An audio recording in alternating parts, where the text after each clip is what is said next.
Olá, bom dia, bem-vindos à nossa meditação. Hoje é o dia 3 de maio, eu continuo meditando sobre a volta de Jesus e eu gostaria de falar então sobre a paciência de Deus.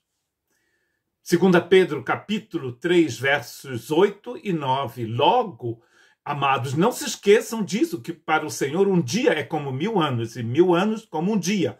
Na verdade, o Senhor não demora em cumprir a sua promessa, como pensam alguns. Pelo contrário, ele é paciente por causa de vocês. Não deseja que ninguém seja destruído, mas que todos se arrependam. O que estava acontecendo aqui em 2 Pedro é que muita gente estava dizendo: já faz tanto tempo que Jesus prometeu que ele vai voltar, ele não vai voltar mais.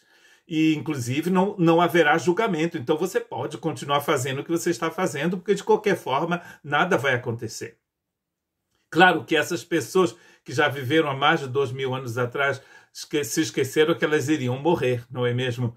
Então, por isso também precisamos estar atentos. Mas Deus há uma paciência enorme aqui, muito grande, porque já faz muito tempo que ele prometeu que ele ia voltar e ainda continuamos esperando e vamos continuar. Pedro está explicando, então, para esses incircuncisos aqui do livro dele, por que Deus ainda não tinha enviado o seu filho, por que Jesus não tinha voltado. Ele está dizendo aqui que Deus é muito paciente por causa de vocês. Não deseja que ninguém seja destruído. Inclusive, era como se ele estivesse dizendo àquelas pessoas: Deus não quer que vocês sejam destruídos, é por isso que ele é paciente. Se Deus não fosse paciente para conosco, onde estaríamos, não é mesmo? Onde estaríamos hoje?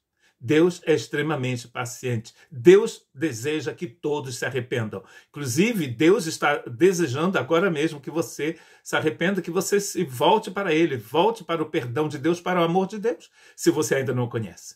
E se você conhece a Cristo, viva como se Ele estivesse voltando neste exato momento, como se eu não tivesse nem tempo de terminar essa mensagem e Ele vai voltar. Deus é paciente para conosco. Tiago, capítulo 5, verso 7, diz: por isso, irmãos, sejam pacientes enquanto esperam a volta do Senhor. Sejam pacientes. Texto que tem a mesma idade do texto que o Pedro escreveu, e essa palavra continua gritando, falando, como aquela sabedoria do livro de Provérbios. Nas esquinas da rua, a sabedoria está gritando. Sejam pacientes ao esperarem a volta do Senhor. Vejam como os lavradores esperam pacientemente as chuvas do outono e da primavera. Com grande expectativa aguardam o amadurecimento de sua preciosa colheita. Eu tenho uma horta aqui na França, parece até nome de filme, né? Eu tenho uma horta na França. E eu estava conversando com um irmão que passou em frente à minha horta, que fica lá na igreja, e ele ficou falando: você não colocou não plantou esses tomates um pouco cedo? Porque ano passado, este ano, nós tivemos uma surpresa, e no mês de abril tivemos menos 2 graus em plena primavera, o que é um pouco raro aqui no sudoeste da França.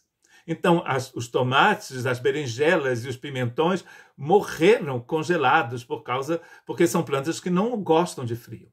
E aquele irmão disse: para ser jardineiro, você tem que ser paciente. Tem que esperar exatamente o momento em que você pode colocar determinadas plantas na horta. E como aqui na Europa você não pode plantar o ano todo, principalmente em países temperados como a França, né? No Brasil você planta tomate o ano todo. Aqui você não tem como fazer isso. Não é mesmo? Você tem que esperar meses e meses e meses e meses. E ele está dizendo que nós também precisamos ser pacientes enquanto esperamos a volta do Senhor. E a paciência no Novo Testamento, na verdade, é um fruto do Espírito. Um fruto do Espírito que Deus nos dá através do seu amor, que já foi derramado em nossos corações pelo Espírito Santo.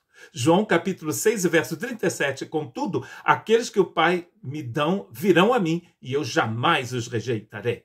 Então é importante você saber que o Senhor não te rejeitará nunca. Então seja paciente enquanto você espera o retorno de Cristo Jesus. Que Deus te abençoe.